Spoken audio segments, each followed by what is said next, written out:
बंधुगण मु गौरहरि महांती 78तम स्वाधीनता दिवस उपलक्षे आपण मानक अभिनंदन जनाऊँच।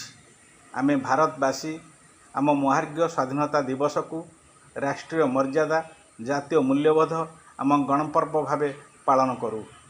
आज आमे प्रति घरे तिरंगा उड़ाई प्रति तुंडे जातीय संगीत गाई जाति धर्म भूली भारतीय भावे गर्व करूँ। आमे अनेक भावती स्वाधीनतार अर्थ इंग्रेज कबलरू आमर मुक्ति विदेशी ठारू क्षमता हस्तांतर। मात्र आम स्वाधीनता आम पूर्वज वीर दायादंक संग्राम त्याग जीवन बलिदान जहाँ आज आम पाई स्मृतिर मंथन श्रद्धा सुमन अर्पणर दिन। यही दिन भारतर कालिमामय अध्याय संपर्क में अनेक कथा जनइबार अवकाश मिले। इंग्लैंडर ईस्ट इंडिया कंपानी वाणिज्यिक बल देशीय राजा मोगल सम्राट मरघटा अंत कंदलर सुजोग नहीं क्षमता अख्तियार कले। देश रे चलिला शोषण कषण।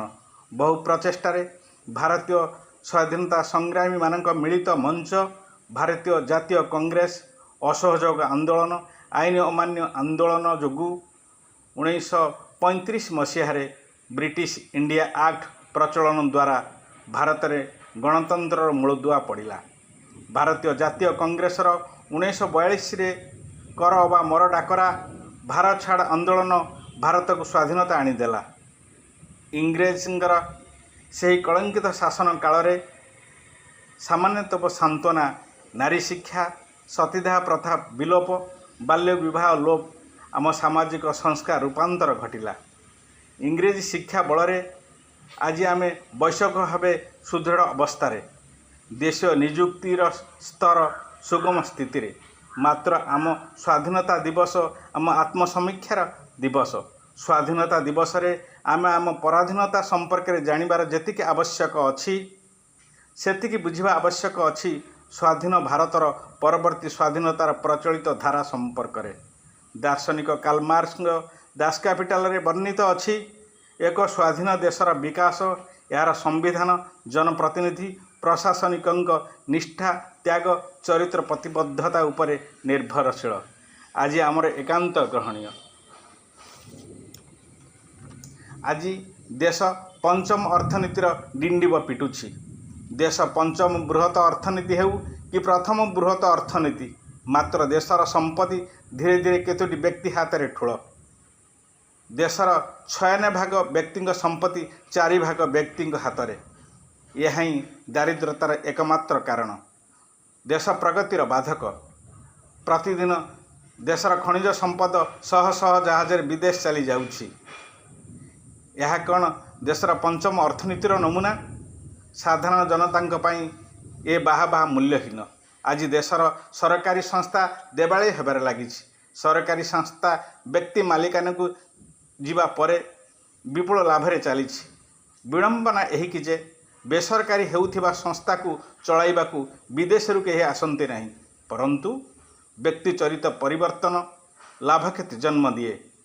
देश पराधीन अबा स्वाधीन हेबा निर्भर करे एक जातिर स्वप्न साधना त्याग संकल्प शिक्षा और संस्कृति उपरे।